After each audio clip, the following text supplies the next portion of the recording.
They found her running barefoot down the empty stretch of B4058 near Kingscott, her pink-flowered dress caked with mud and grass stains, dark patches of blood seeping through the fabric at her knee. Her voice broke through the quiet Yorkshire morning like a cracked bell, cutting through even the thunderous roar of 99 Harley-Davidson motorcycles. The words she screamed were enough to freeze the blood of even the hardest men riding that day. "They hung my mom on a tree. Free her. Please, somebody, free her." Her tiny hands shook violently as she stumbled into the road, chasing the wall of chrome and leather bearing down on her.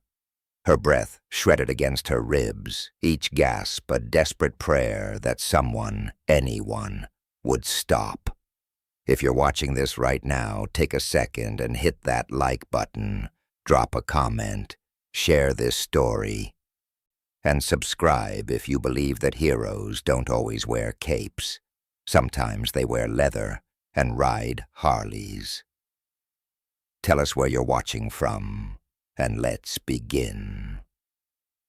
The man riding at the front of that long line of roaring machines was Luke Hopkins, a 56-year-old mountain of a man with a silver-streaked beard and a face weathered by decades of wind, guilt, and hard-earned wisdom.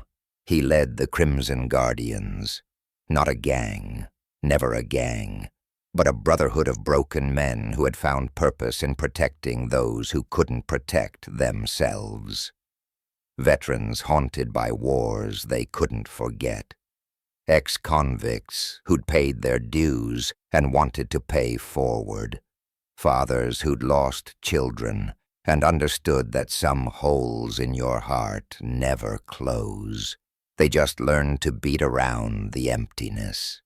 Luke Hopkins was carved from scar tissue and regret.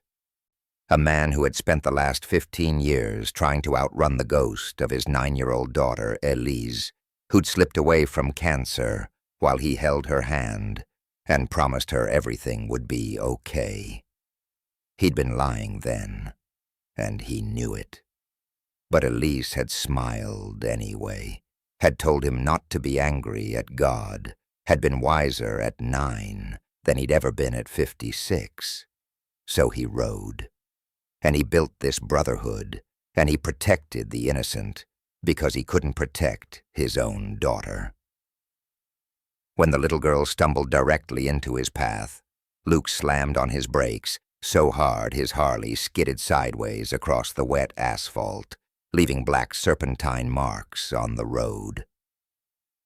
Behind him, 98 more motorcycles thundered to a stop in a cascade formation, the entire length of the Crimson Guardians stretching back down the country road like a steel serpent frozen mid-strike. The little girl, later he'd learn her name was Sophia Miller, could barely stand. Her legs wobbled like a newborn foal's, threatening to give out entirely. But it wasn't the physical exhaustion that made Luke's chest tighten. It was her eyes, wide with a terror so raw it seemed to strip years off her small face, making her look even younger than her 8 years. Tear tracks cut through the dirt on her cheeks. Her breath came in hitching sobs. This wasn't a child's imagination running wild. This wasn't a game gone wrong. Luke noticed everything in the span of 3 heartbeats. The angry red rope burns circling both her tiny wrists like obscene bracelets. The way her right foot left bloody prints on the asphalt. Torn up from running across gravel, her left knee scraped raw and still bleeding through the torn fabric of her dress. One pink shoe missing. The way she kept glancing over her shoulder toward the dense woodland, as if expecting something terrible to emerge and drag her back. Luke swung off his bike, his boots hitting the ground with purpose. Around him, the Crimson Guardians dismounted in synchronized silence. a wall of leather and muscle forming a protective barrier around the child. But Luke moved first, dropping to one knee so he could meet her eyes at her level. "Where?" His voice was like grinding stone, rough, hard, immovable, but his hand on her shoulder was gentle as he'd once touched his own daughter. Sophia pointed with a shaking hand toward a barely visible trail leading into Thornborough Wood, where ancient trees stood like silent witnesses to whatever horror had happened in their shadows. Her voice came out in gasps between sobs, each word fighting through panic. "The old mill ruins. They said Mama knew their secret. They said she had to disappear." Her voice cracked into splinters. "They hung her from a tree. I saw them. I saw." A sob strangled the rest. "How did you get away?" Luke asked, his combat instincts already processing threats, calculating response time, assessing what they were riding into. "I was in the mill. They locked me in the grain room, but there was a loose board. I squeezed through." She held up her scraped arms as evidence. "I ran so fast. I didn't stop. I couldn't. Mama's dying. Please, please." Luke didn't hesitate, didn't stop to question, didn't pause to consider the danger or call for backup.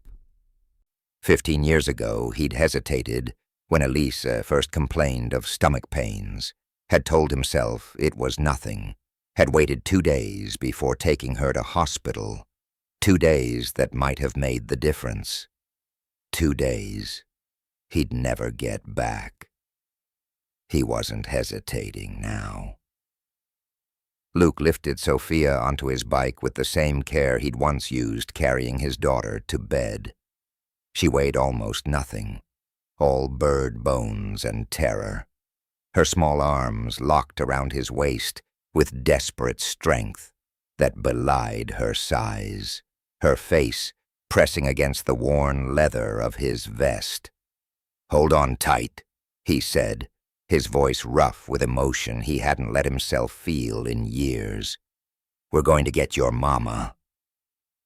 Behind him, Razor, a wiry man with a scarred face and hands that could pick any lock, called out, "Boss?" Luke looked back at his brotherhood. 98 men who'd followed him through hell before, who trusted his judgment even when it led them into darkness. Men who understood that redemption wasn't given, but earned, mile by mile, act by act. "We ride," Luke said simply.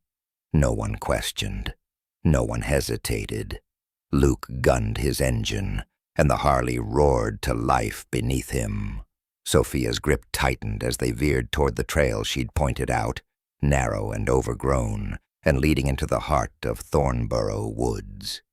Behind them, 98 more engines roared in response, a wave of thunder and chrome and righteous fury. The steel serpent began to move with deadly purpose, plunging into the forest like an avenging army. Whatever they found in those woods, whatever horror, had driven this child barefoot and bleeding onto a country road.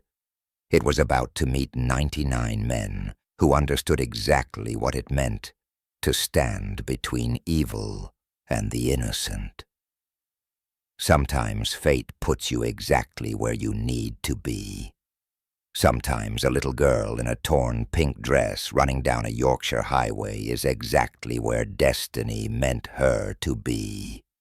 And sometimes redemption comes roaring down a country road on 99 motorcycles, carrying men who'd been broken by life, but refused to let others break the same way.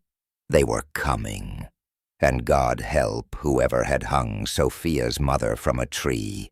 Because the Crimson Guardians were riding with the fury of fathers who'd failed their own children and refused to fail another. The trail into Thornborough Woods narrowed almost immediately. Ancient trees closing in overhead like arthritic fingers, lacing together to block out the sky.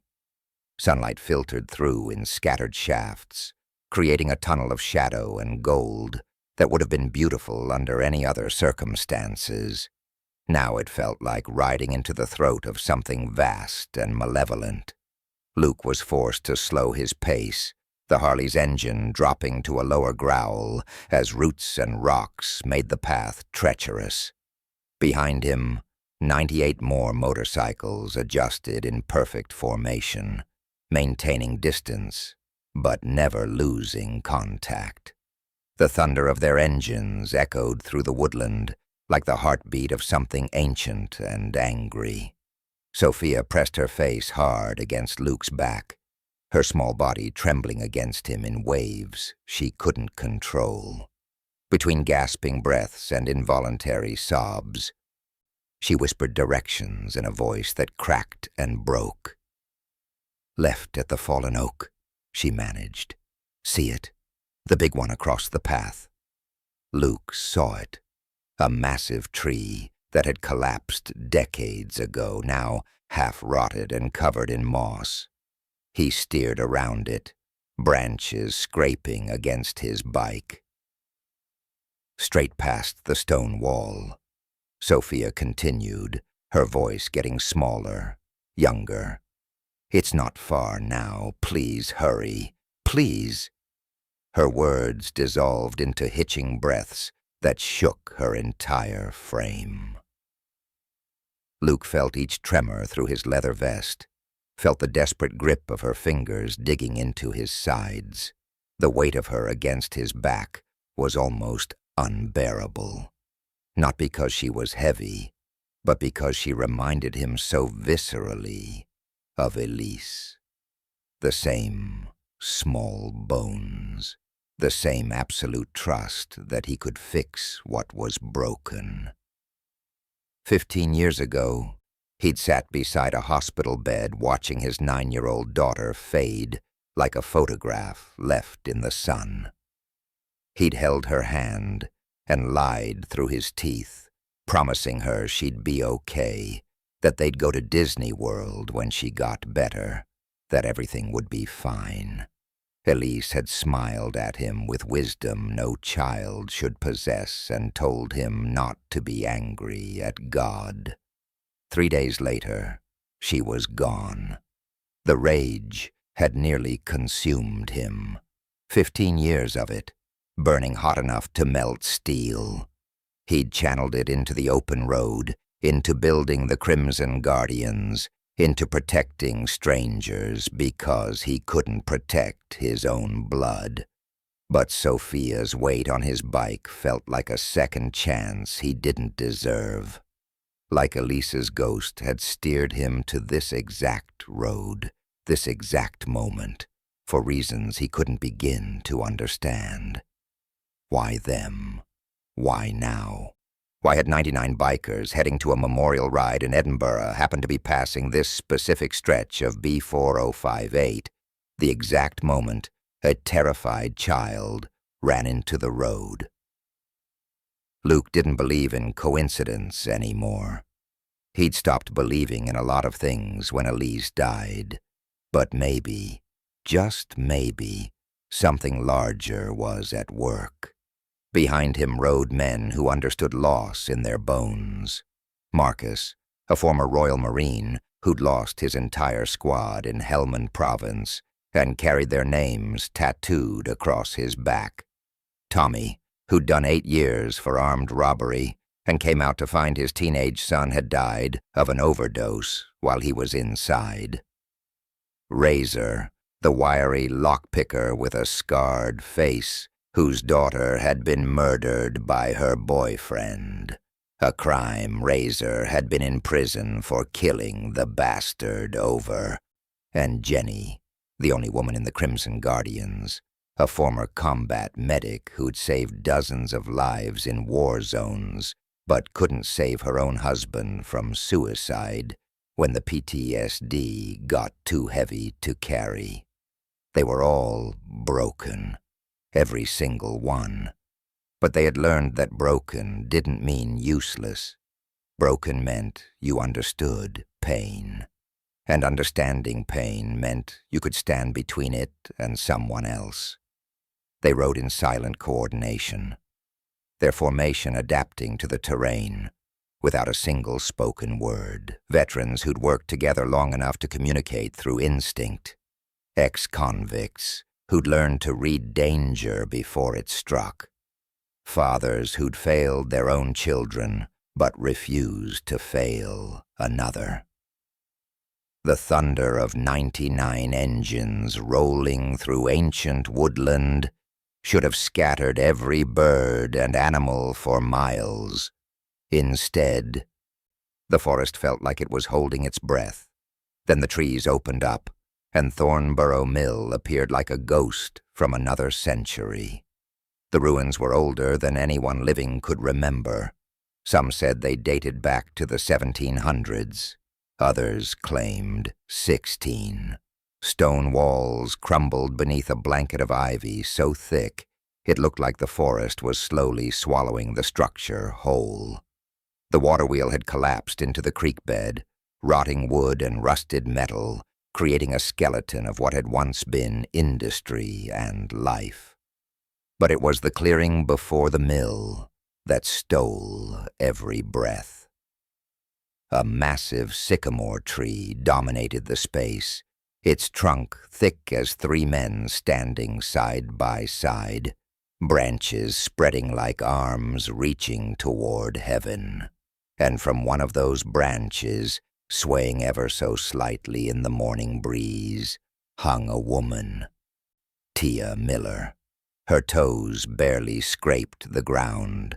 Her hands were bound behind her back with industrial zip ties, the heavy-duty kind used on construction sites, cutting deep enough into her wrists that Luke could see blood from 50 feet away. Her blonde hair hung forward, covering her face. Her head lolled to one side at an angle that made Luke's stomach drop. Sophia's scream tore through the clearing. "Mama!" For one heart-stopping moment, Luke thought they were too late. Tia's body hung perfectly still, lifeless as a discarded doll. The rope creaked softly. A bird called somewhere in the distance, obscenely normal. Then, barely visible, almost imagined, her chest moved. One shallow, desperate breath. She was alive. "Go!" Luke's roar shattered the forest silence. The Crimson Guardians exploded into coordinated chaos.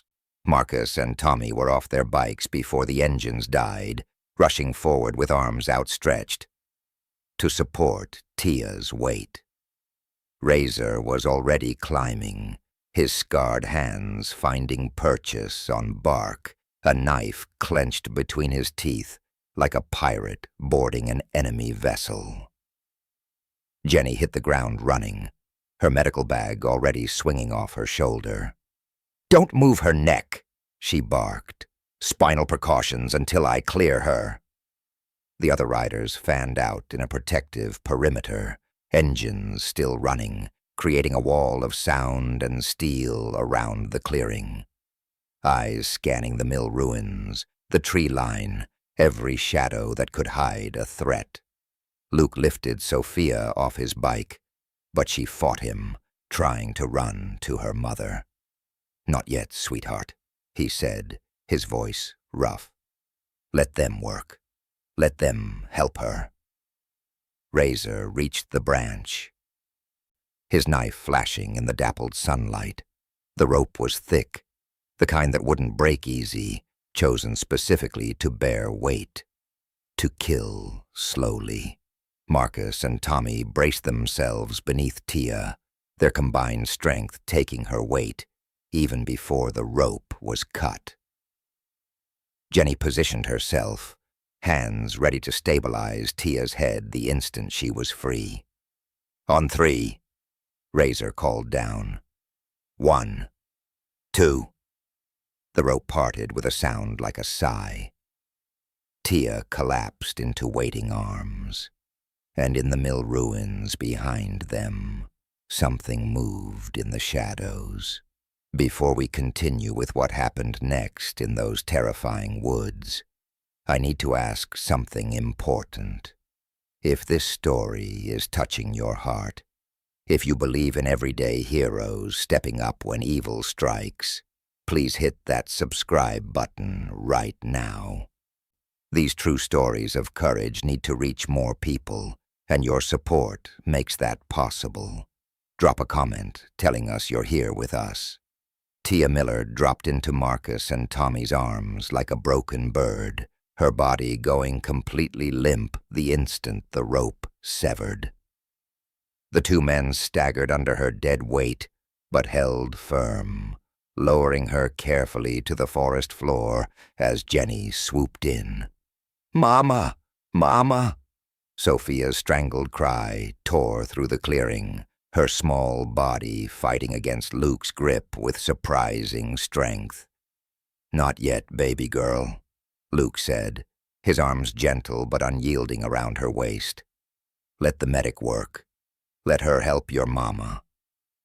Jenny's hands moved with practiced efficiency, fingers finding the pulse point at Tia's neck, checking for breathing, assessing the angry purple bruising that circled her throat like a grotesque necklace. Pulse is weak but present, breathing shallow, airway compromised but patent. She spoke in the clipped shorthand of someone who'd worked trauma in war zones. "Possible tracheal damage. She needs—" The sound cut through that everything else. Branches snapping, the rustle of undergrowth, the unmistakable noise of multiple people moving through the forest with deliberate purpose. Luke's combat instincts flared like a kicked hornet's nest. His head snapped toward the mill ruins, every muscle in his body coiling tight. Around the clearing, the other Crimson Guardians were already moving, hands dropping to weapons they shouldn't have but did, eyes scanning shadows, bodies shifting into defensive positions without a single word spoken. Luke's hand came up in a series of quick signals. Fan out, defensive perimeter, protect the civilians. 99 engines still rumbled, creating a wall of sound and power that vibrated through the ground. The noise was both warning and weapon. 4 figures emerged from the mill ruins like demons materializing from hell. They wore dark balaclavas that concealed every feature except their eyes. Cold, flat eyes that showed no emotion, no hesitation, no humanity. Each man carried a shotgun, the barrels raised with casual menace, fingers resting on triggers with the ease of people who'd pointed weapons at human beings before. The leader stepped forward first. He was tall, broad-shouldered, and moved with the confidence of someone who believed he held all the power in this situation. When he spoke, his voice was cold, almost bored, like discussing something mildly inconvenient. "Should have minded your own business, bikers." He tilted his head toward Tia's still form.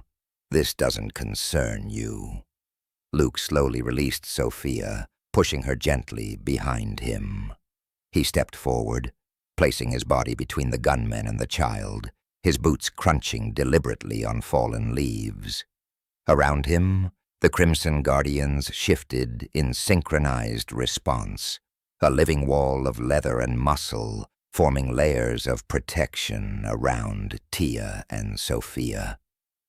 99 of us, Luke said, his voice like grinding stone, hard, immovable, promising violence.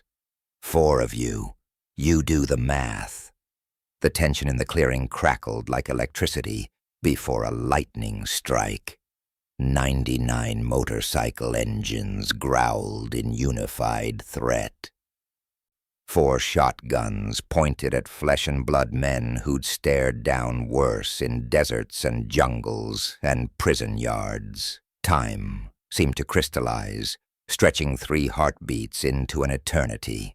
The masked men shifted, uncertain. They'd expected an empty forest, expected to clean up their mess in private. They hadn't expected an army. Then one of them, younger, stupider, more reckless than the others, made a fatal mistake. He swung his shotgun toward where Tia lay gasping on the ground, where Jenny still worked to keep her alive, where Sophia stood frozen in terror. That gesture crossed an unspoken line. The Crimson Guardians moved. It wasn't reckless violence. It wasn't the wild brawling of bar fights or road rage. It was calculated efficiency, born of military training, honed by experience, executed with the precision of men who understood exactly how much force was necessary and refused to use a single ounce more. Marcus hit the leader low, while Tommy went high, the shotgun spinning away before the masked man even realized he'd been disarmed. Razor moved like a striking snake, his scarred hands crushing the younger man's wrist until bones ground together and the weapon clattered to the dirt. 2 more riders took down the third attacker with textbook precision, one sweeping the legs, the other controlling the weapon, both moving in perfect synchronization. The 4th man tried to run. He made it 3 steps before a rider named Jackson, former SAS, built like a brick wall, tackled him into the ground so hard the impact knocked the air from both their lungs. Within seconds, all 4 attackers were face down in the dirt. Arms wrenched behind their backs, weapons confiscated and cleared. The riders used the attackers' own zip ties against them. Poetic justice, cinching the industrial-strength plastic around wrists with the same casual brutality the men had used on Tia. Not a single shot had been fired. Pure, tactical superiority. Through it all, Jenny never stopped working on Tia. Her hands never wavered. Her focus never broke, even as violence exploded around her. Combat medics learned to work through chaos. It was in their blood. "Sophia," Luke said softly, finally releasing his protective hold. "You can go to her now." The little girl stumbled forward on legs that barely held her weight, collapsing beside her mother on the forest floor. Her small hands found Tia's face, fingers trembling as they brushed blonde hair away from closed eyes. "Mama," Sophia whispered, her voice breaking. "Mama, please, please wake up. I brought help. I brought the angels. Please." Tia's eyes fluttered. Once, twice, then they opened, unfocused and glassy but alive, so impossibly alive. Her cracked lips moved, and words came out barely louder than breath. "Sophia, baby, you're safe." "I ran, Mama. I ran so fast. I squeezed through the window like you said. I found help." Tears streamed down Sophia's dirt-streaked face. "You're gonna be okay now. The angels came, all 99 of them." Tia's eyes shifted, finding Luke standing above her like a leather-clad sentinel. Something passed between them. Recognition, gratitude, understanding. Her lips moved again, words too quiet for anyone except Jenny and Sophia to hear. Luke pulled his phone from his vest pocket, his thumb hovering over the screen. But he didn't dial 999. Not yet. Instead, he scrolled through his contacts, finding a name he'd hoped never to use again.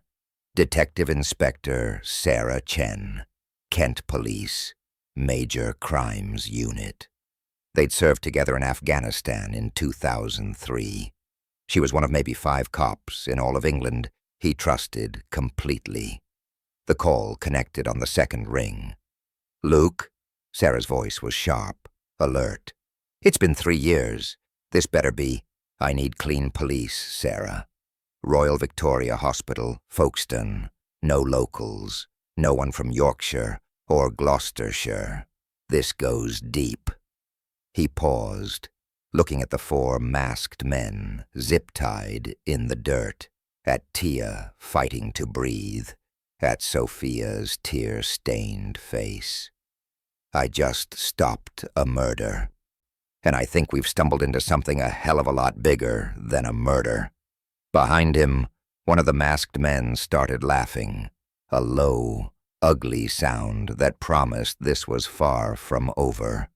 The ugly laughter died in the masked man's throat when Marcus pressed a boot between his shoulder blades, grinding his face deeper into the forest floor. But the damage was done. That sound carried a promise that chilled even hardened men. This wasn't over. Not by a long shot. Jenny looked up from her patient, her face grim. "Neck bruising is severe. Possible tracheal damage. She's severely dehydrated. I'd guess at least 24 hours without water. Her vitals are stabilizing, but she needs a hospital now." Tia's hand found Sophia's, squeezing with what little strength she had left. Her voice came out as barely more than a hoarse whisper, each word clearly causing pain. "Sophia, baby, you have to tell them. Tell them everything I told you. About the money, the bypass, everything." "Mama, don't talk," Sophia sobbed, pressing her small face against her mother's shoulder. "Save your strength, please." But Tia's eyes, gray-blue and fierce despite the trauma, found Luke's face above her. "You need to know why they did this, why they'll keep trying." Luke dropped to one knee beside her, close enough to hear her ruined whisper. Around them, the Crimson Guardians formed a protective circle, a wall of leather and loyalty that nothing would penetrate. 99 men standing witness to truth, about to be spoken. "I'm a forensic accountant," Tia managed, each word a visible struggle. "Contracted by Cambridge County Council, last year, 2024, to audit Bedford Construction, the Gloucestershire Bypass Project." Luke's jaw tightened. He knew that project. 47 miles of new highway, budget of £200 million, promised to cut traffic through a dozen villages. It had been in the news for months. "What did you find?" he asked quietly. "Everything." Tia's cracked lips pulled into something that might have been a smile if it wasn't so bitter. Massive fraud. Millions siphoned through shell companies. Substandard materials. Concrete that'll crack in 5 years. Steel that won't hold proper load. Infrastructure that'll fail. People will die. Sophia's grip on her mother's hand tightened, her young face trying to understand words too big for an 8-year-old to carry. "How much?" Marcus asked from where he stood guard over the prisoners. "At least £47 million. Tia coughed, and Jenny immediately supported her head, checking her airway. "Maybe more. I stopped counting. Bribes to planning officials, kickbacks to the county councillor who approved the project, a construction executive named Richard Thorpe at the center of it all. "You reported it," Luke said. It wasn't a question. "Through official channels, like I was supposed to." Tia's eyes closed briefly, whether from pain or memory. "That's when I learned the corruption went higher than I imagined. The county councillor, Malcolm Brennan, a senior police officer in Nottingham, someone named Garrett. They came to my house, offered me £200,000 to lose my findings, to make it all go away. But you didn't," Luke said, and felt something like pride swell in his chest for this broken woman who'd chosen right over easy. "I told them to go to hell," Tia whispered. "Told them I'd already made copies, already documented everything. That's when they decided I had to disappear." Jenny's hands never stopped moving, checking pulse, monitoring breathing, but her voice was steel. "They were going to make it look like suicide." Tia nodded fractionally. Remote Yorkshire woods. Body wouldn't be found for weeks, maybe months. By then the bypass project would be too far along to stop. Money already spent. Trail too cold to follow. She turned her head toward Sophia with visible effort. "They didn't count on my brilliant girl. They locked her in the grain storage room. Thought it was secure." Sophia's voice came out small but fierce. "I remembered what you taught me, Mama, about how buildings have weak spots. I found the loose board. The gap was so small, but I made myself smaller. I squeezed and squeezed until I popped through." She ran barefoot through 2 miles of forest, Tia said, her voice breaking with pride and horror. 8 years old, in the dark, until she found. Her eyes found Luke's again. Angels on motorcycles. Luke felt something crack in his chest. The Crimson Guardians had been heading to Edinburgh for their annual memorial ride, paying respects to fallen brothers, visiting the graves of Marcus's squad, Tommy's son, all the ghosts that haunted them. They took the B4058 because it was scenic, quiet, a good road for thinking. They'd left Gloucester at 6 that morning, planning to stop in Yorkshire for breakfast. If they'd left 15 minutes later, they would have missed Sophia entirely. If they'd taken the A road instead, she'd have collapsed in an empty forest. If. 1,000 coincidences that lined up like dominoes to put 99 bikers on that exact stretch of road at the exact moment a desperate child ran out of forest. Luke didn't believe in coincidence. Not anymore. Not after Elise. Not after 15 years of searching for meaning in loss. "Why this road?" he asked Tia. "Why Yorkshire when the fraud was in Gloucestershire?" Isolated, Tia managed. No cameras, no witnesses, perfect place to make someone disappear. Her hand tightened on Sophia's.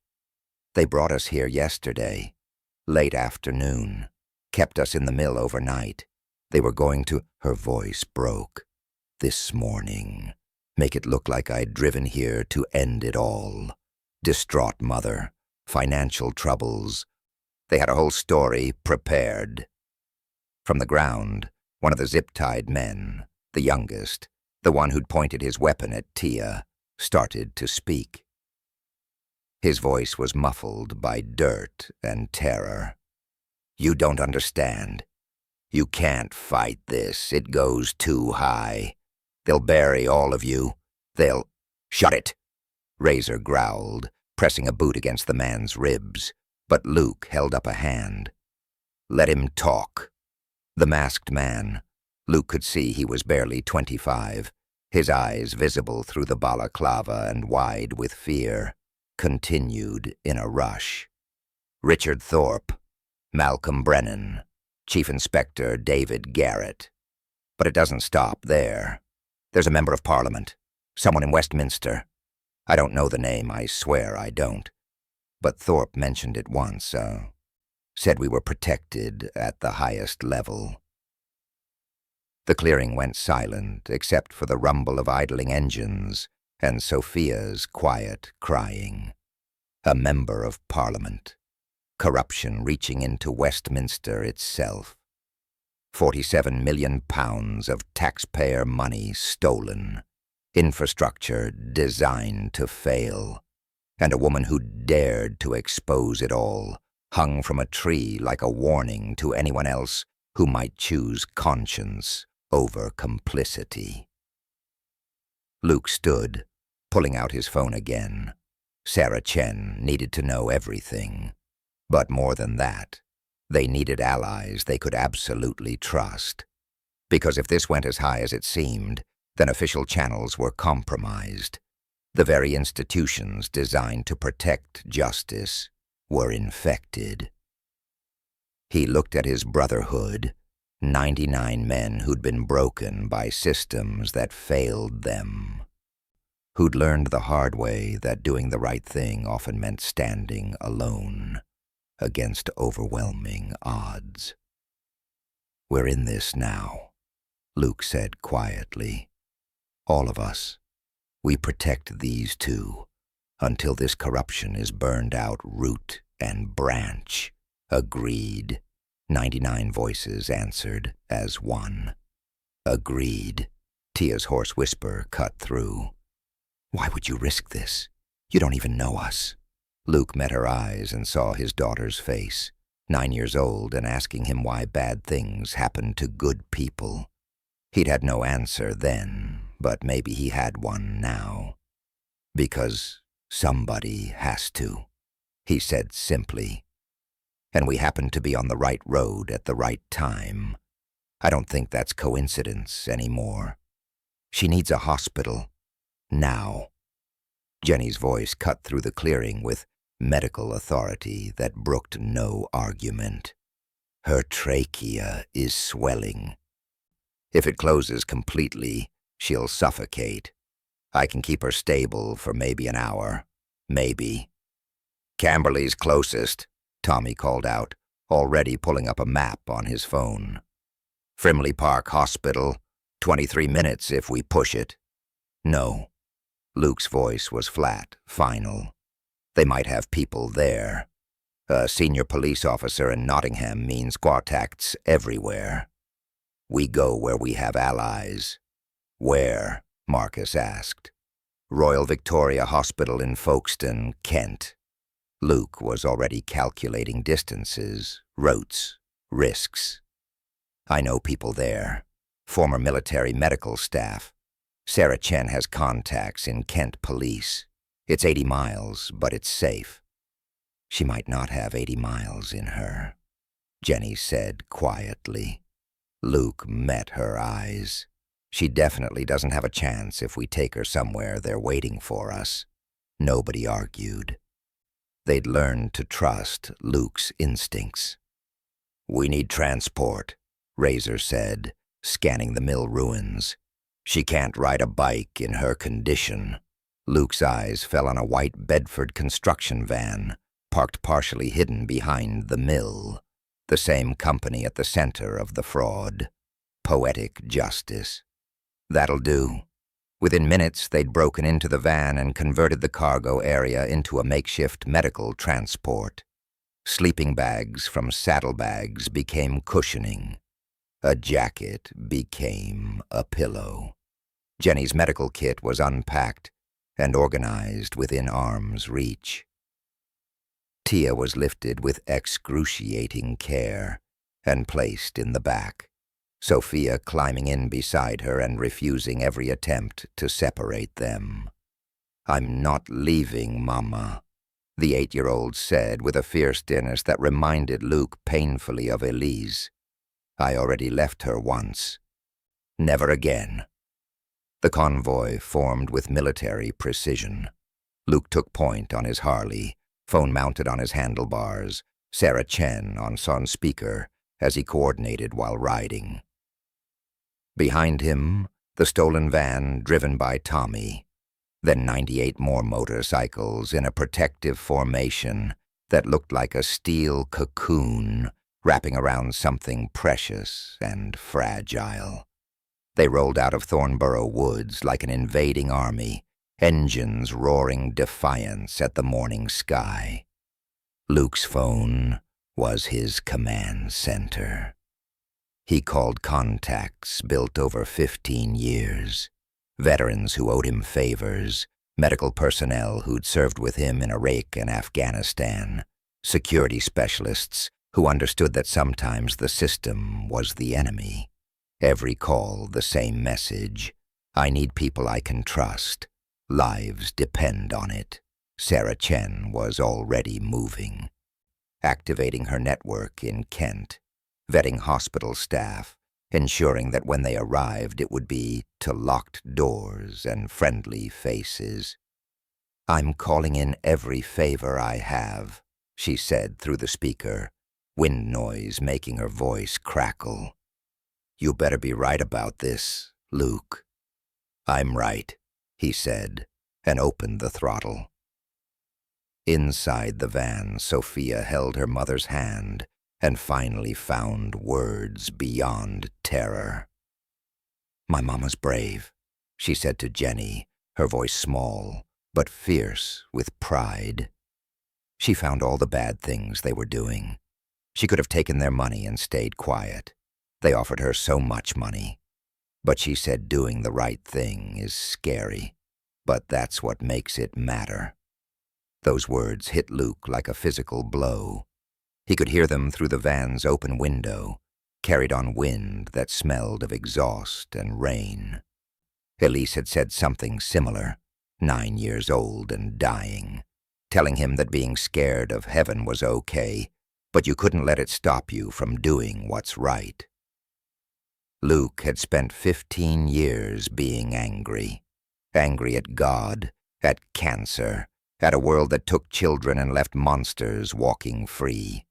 He'd channeled that rage into the open road, into building the Crimson Guardians, into a brotherhood dedicated to protecting the innocent because he'd failed to protect his own daughter.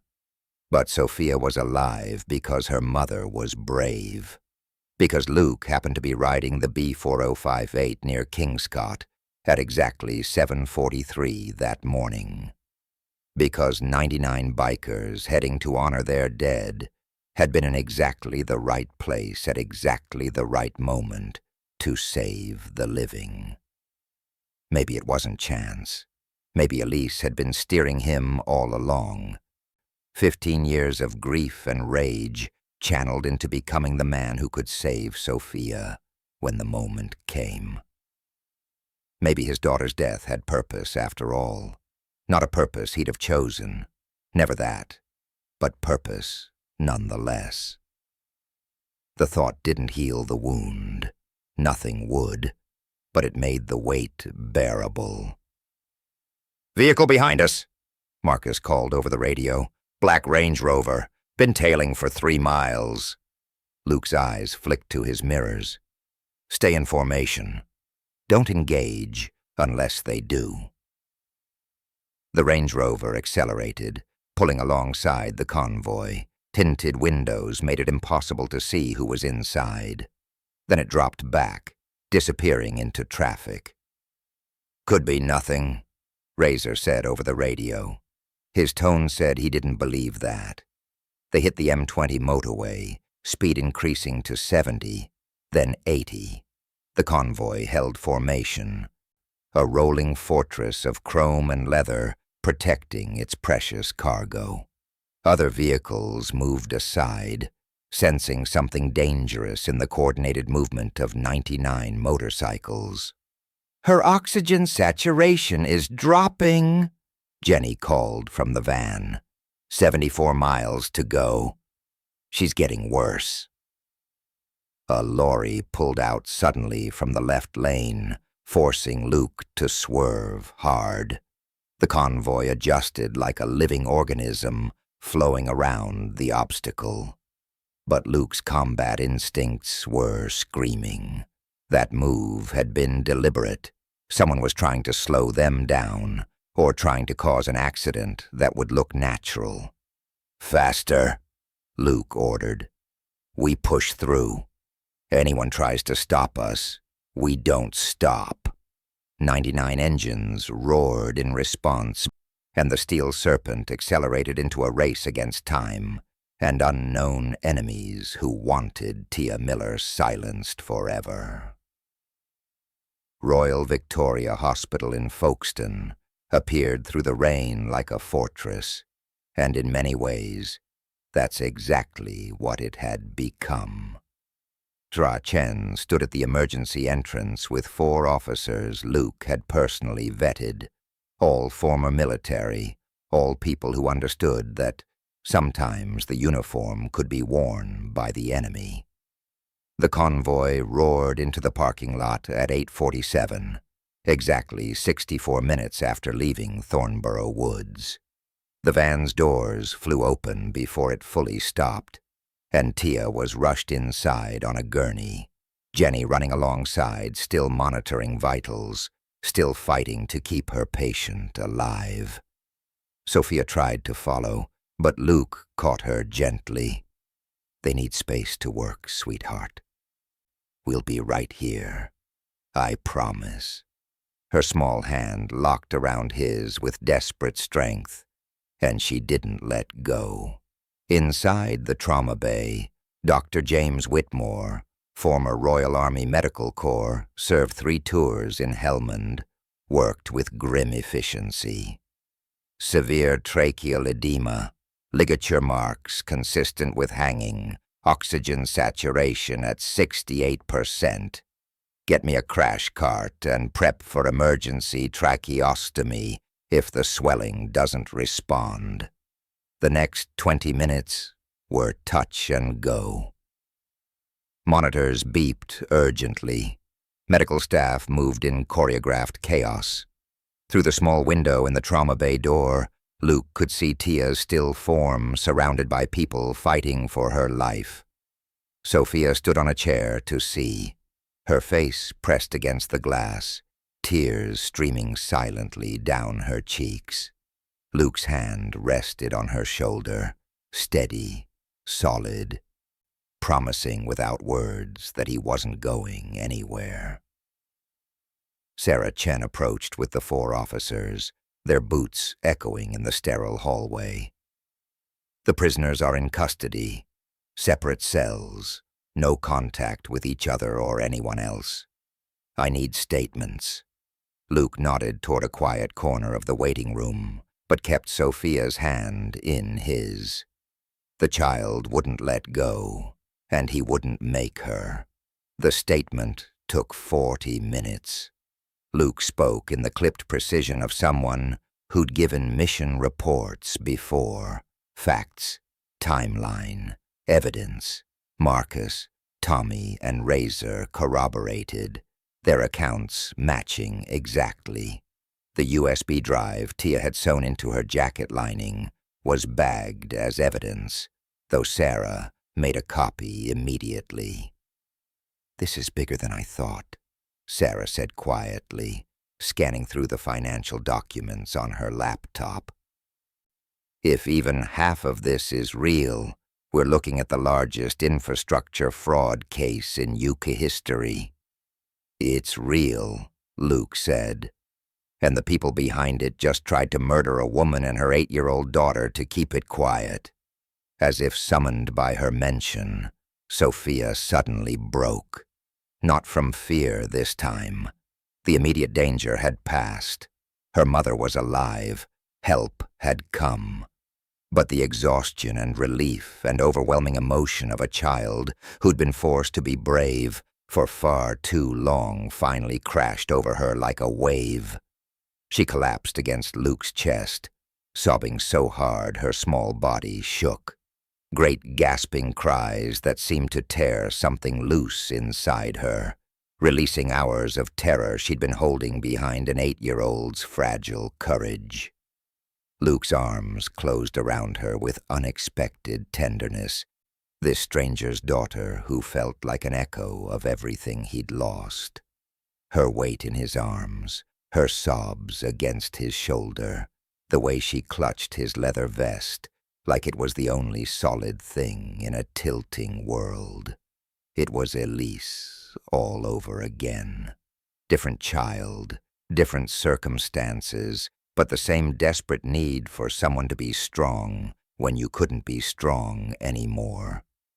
He made a silent promise to the ghost of his own daughter. I'll protect this little girl. I'll protect her brave mother. I'll see this through to the end. I won't fail this time. Outside, the Crimson Guardians established a security rotation that would have impressed any military commander.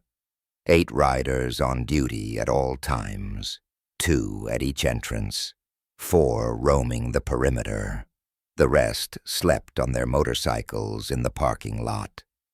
Leather jackets pulled tight against the rain, ready to move at a moment's notice. Jenny stayed at Tia's bedside after she was moved to the ICU, monitoring every beep and alarm with the vigilance of someone who'd lost too many patients in war zones and refused to lose another. Luke remained in the waiting room with Sophia, who finally cried herself to sleep in his arms around midnight. He sat in an uncomfortable plastic chair, this 56-year-old biker with a sleeping child draped across his lap, and felt something he hadn't felt in 15 years. Purpose that wasn't just running from pain. Marcus appeared with coffee around 2 in the morning. Media's starting to catch wind. Local news is asking questions about 99 bikers at the hospital. We need to decide how much we share. Luke looked down at Sophia's peaceful face and then toward the ICU, where Tia fought for every breath. We need publicity as protection. If this goes public, they can't make Tia disappear quietly. But we protect their identities. No names, no photos of the child. Walking a thin line, Marcus observed. Everything worth doing is, Luke replied. By morning, the first news vans had arrived.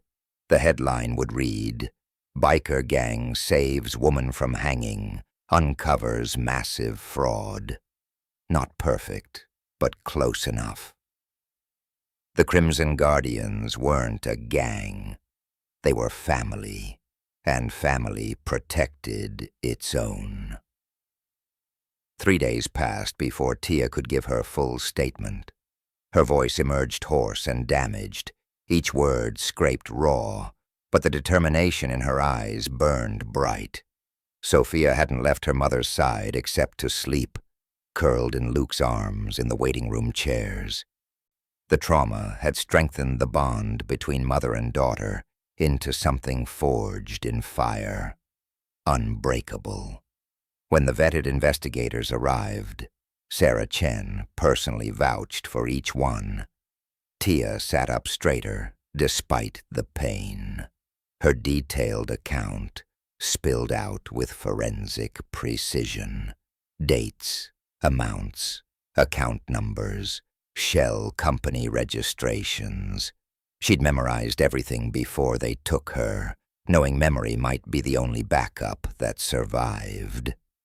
"Bedford Construction," she rasped. Marcus Bedford personally approved falsified invoices. County Councilor Thomas Wright received monthly payments through his wife's consulting company, and Senior Officer James Patterson in Nottingham. He's been covering their tracks for 3 years. The USB drive sewn into her jacket lining contained the digital trail. Bank transfers, forged documents, email chains, a meticulous forensic record that couldn't be denied. The arrests began at dawn 2 days later. Marcus Bedford was taken from his Georgian manor in handcuffs. Thomas Wright's home was raided by officers from 3 counties over, men where his influence couldn't reach. James Patterson was suspended, his 23-year career ending in a conference room with internal affairs. Shell Company's bank accounts froze simultaneously across 4 countries. Millions in assets locked down in operations Sarah Chen orchestrated with military precision. By evening, the media firestorm had begun. National news cameras lined the hospital perimeter, kept at bay by Crimson Guardians. Headlines screamed, "Corruption scandal exposed by biker rescue." Forensic accountant's near-death reveals multi-million fraud. Luke gave carefully controlled interviews from the parking lot, his face weathered and serious. He spoke of civic duty, of seeing evil and choosing to act. He never mentioned Sophia by name, never allowed cameras near the ICU. The child's identity remained sacred, protected by 99 bikers who understood that some things mattered more than glory. But the investigation was just beginning to show its true depth. The paper trail climbed higher, reaching into Parliament itself, a member of Parliament whose connections spread through multiple infrastructure projects across England. The pattern emerged with terrifying clarity. Years of fraud, multiple counties, systematic theft. The estimated total made Sarah Chen's hands shake. £47 million. 47 million in taxpayer money, stolen through complexity and corruption. The threats escalated immediately. Anonymous calls flooded the hospital, some promising violence, others offering money. Suspicious vehicles circled the Crimson Guardians clubhouse at odd hours. Someone attempted to access Tia's hospital records remotely, stopped only by security protocols Sarah had installed. Luke called in more brothers. By week's end, 147 Crimson Guardians rotated through security details. The parking lot looked like a motorcycle rally. No one would touch Tia or Sophia. Not while the Brotherhood stood watch. Sophia processed the trauma with help from a counselor Sarah recommended, a woman who specialized in childhood trauma. The drawings came first. Pictures of angels on motorcycles, men in leather with wings, saving Mama from dark woods. The counselor said it was healthy, this mythologizing of rescue, this transformation of terror into fairy tale. Slowly, cautiously, Sophia began to smile again. Small things at first. A joke from Tommy, Razor doing magic tricks with quarters, Marcus teaching her about motorcycles, and always she gravitated back to Luke. Mr. Luke, she called him now, small hand, slipping into his calloused one, whenever fear crept back. On the 5th day, when Tia could sit up without assistance and Sophia was down in the cafeteria with Jenny, Tia called Luke to her bedside. Her voice was still damaged, probably would be forever, but the words came clear enough. "You risked everything," she said. "Your club, your brothers, your own life. For strangers. Why?" Luke settled into the visitor's chair, this 56-year-old man with ghosts in his eyes and scars from wars no one talked about. The question deserved honesty. "Because it was right," he said simply. "My daughter." He paused, the old pain flickering before he controlled it. "I couldn't save my daughter, but I could save yours. Sometimes that's all the reason a man needs." Tia's eyes filled with tears. not from pain this time, but from understanding the weight of that gift, the knowledge that a stranger had looked at her child and seen his own, and had chosen to act when action meant everything. "Thank you," she whispered. 2 words that couldn't possibly contain the enormity of what they meant, but sometimes 2 words were enough. Luke nodded once, squeezed her hand with unexpected gentleness, and stood to leave. Outside, rain fell on 99 motorcycles and the men who rode them. Inside the hospital, a woman breathed and a child laughed, and justice began its slow, grinding work. The war wasn't over, but they'd won the first battle. Sometimes that was enough to keep fighting. The cottage sat in rural Gloucester, hidden down lanes that didn't appear on GPS, surrounded by fields that stretched to horizons. Federal protection had been offered, witness protection, relocation, new identities. Tia declined. She trusted Luke's network more than any government promise. 24/7 security rotation. Crimson Guardians in shifts, never fewer than 6 on duty. They checked backgrounds on the mailman, the woman who delivered groceries, the veterinarian who treated the neighbor's dog. No detail too small when a child's life hung in the balance. Inside the cottage, a new normal took shape. Homeschooling arranged through a vetted teacher who drove from Cheltenham 3 times weekly.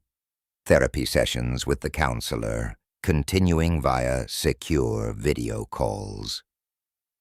Sophia's 9th birthday approaching in 2 weeks. The Guardians already planning something special, though they pretended they weren't.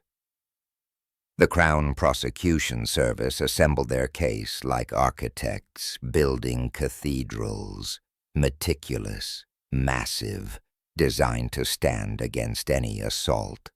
Multiple defendants, financial crimes spanning years, evidence measured in thousands of documents.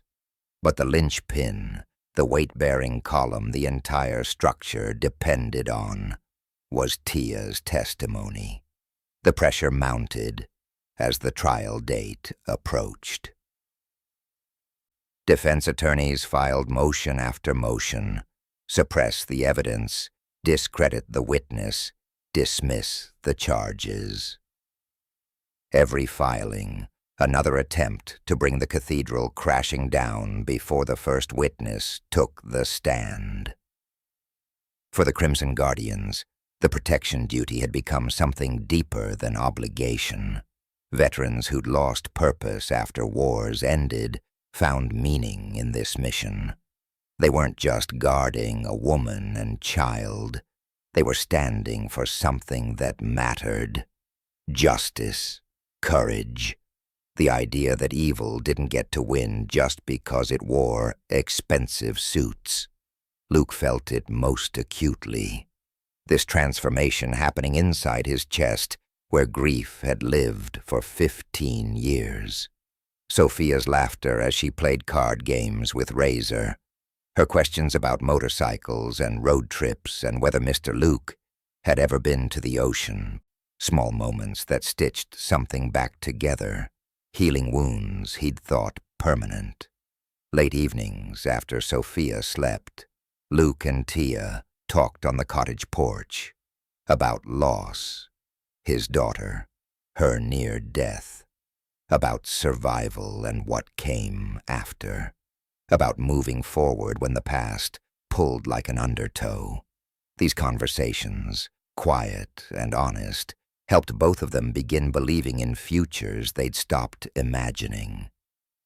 The media circus grew daily. Every news channel covered the case. Accountant and the bikers became shorthand for the entire scandal. Public opinion crystallized firmly behind Tia, this brave woman who'd nearly died exposing corruption, now facing down the powerful men who'd tried to silence her. Then came the earthquake. The member of Parliament, whose name had circulated in whispers, whose connections seemed too powerful to touch, was arrested at Westminster. Dramatic takedown, cameras catching everything. Charges read like a crime novel: fraud, conspiracy to commit murder, corruption spanning 12 years. Political shockwaves rippled through Parliament, calls for investigations, resignations, reform. But for Tia, watching the news in the Gloucester cottage, it meant something simpler: vindication. Her courage hadn't been wasted. The truth had mattered. Prosecutors arrived at the cottage to prepare her for testimony. Hours of practice, mock cross-examinations, attorneys playing devil's advocate to ready her for the brutality of defense questioning. Tia's voice, still hoarse and damaged, grew stronger with each session. She wouldn't break. Not after surviving the wood. Sophia's care was arranged for court days, Jenny volunteering to stay with her, teaching her to bake cookies and braid hair and all the normal things 8-year-olds should learn from grandmothers they chose, rather than inherited. Luke made Tia a promise the night before jury selection began. "I'll be there, front row, every single day. You won't face them alone." The Brotherhood planned their presence carefully.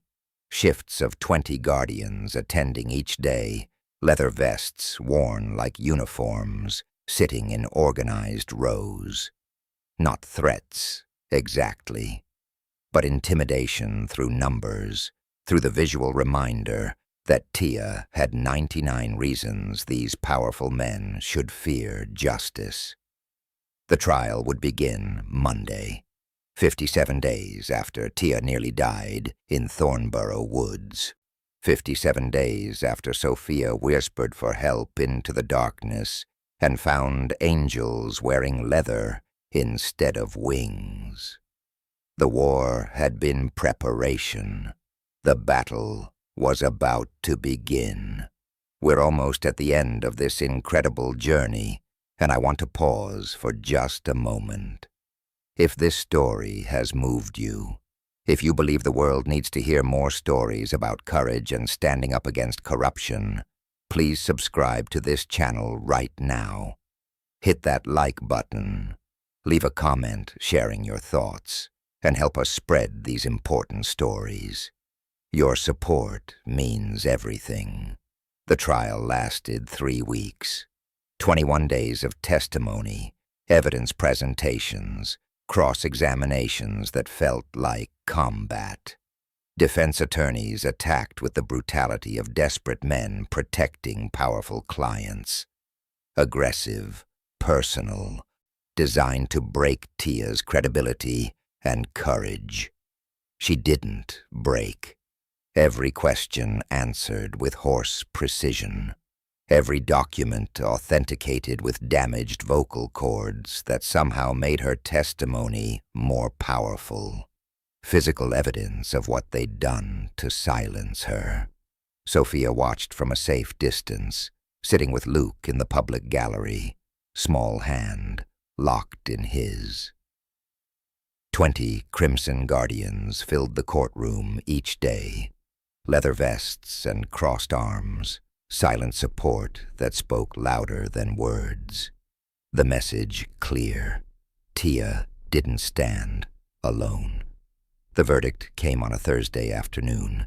Guilty on all counts for the primary conspirators. Marcus Bedford, 23 years. County Councillor Thomas Wright, 18 years. Senior Officer James Patterson, 12 years. Shell company executives, accountants, facilitators, sentences totaling over 100 years combined. The Member of Parliament received 15 years. When the sentence was read, the courtroom erupted in applause. Unprecedented, technically improper, but the judge let it continue for a full minute before gaveling for order. In her closing statement, Judge Miranda Ashford spoke words that would be quoted in law journals for years. This case demonstrates that ordinary courage can defeat institutional corruption.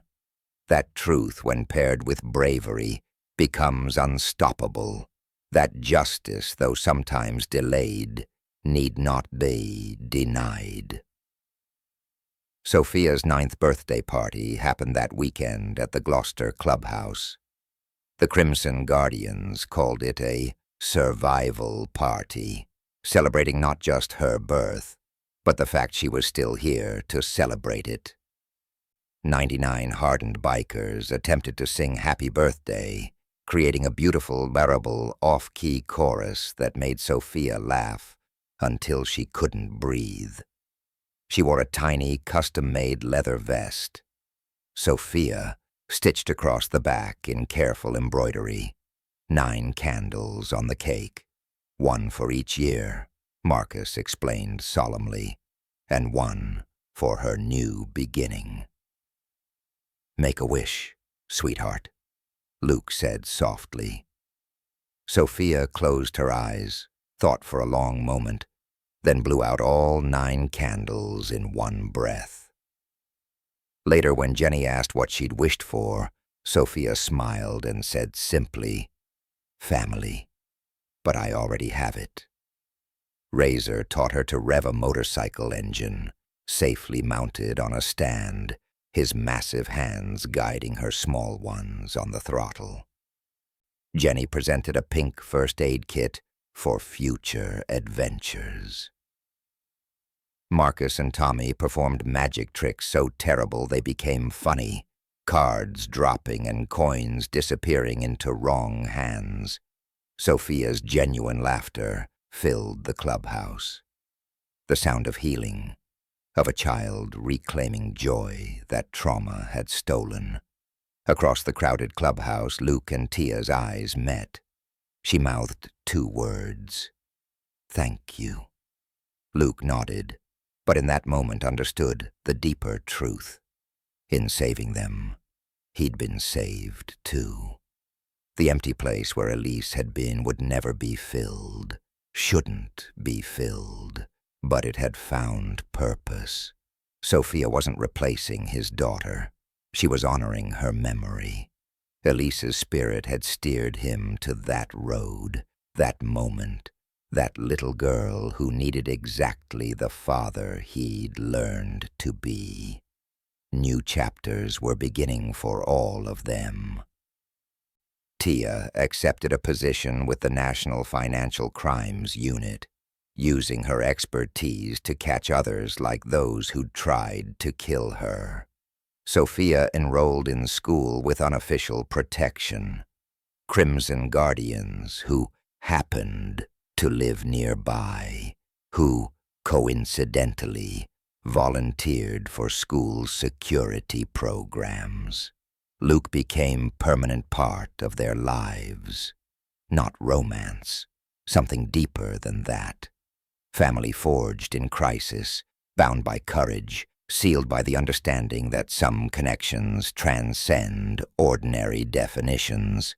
Sometimes redemption comes roaring down a country road on 99 motorcycles. Sometimes angels wear leather and chains instead of wings. Sometimes a little girl in a torn pink dress running barefoot toward headlights is exactly where fate meant her to be. Family isn't always blood. Sometimes it's forged in crisis. Sometimes it's bound by courage. Sometimes the people who save you are the ones you least expect. If this story touched you, don't forget to like, comment, share, and subscribe. Let us know in the comments. What would you have done if you'd been riding that road? Tell us where you're watching from, and share your own story of unexpected heroes. Tia thrives in her new career, putting criminals behind bars with the same precision she once used to track their money. Sophia excels in school, a regular visitor to the clubhouse where 99 uncles teach her everything from engine repair to standing up for what's right. Luke leads a memorial ride in Elise's name every year, hundreds of motorcycles from across England, raising money for child advocacy programs. Sophia rides beside him now, not as replacement, but as continuation of love. A living promise that protecting children matters, that every life saved honors every life lost. The Crimson Guardians continue their mission. 99 riders still protecting those who cannot protect themselves, still standing between evil and innocence, still proving that brotherhood means something deeper than matching vests. Evil met its match on B4058 near Kingscott that night, and a little girl's plea didn't fall on deaf ears.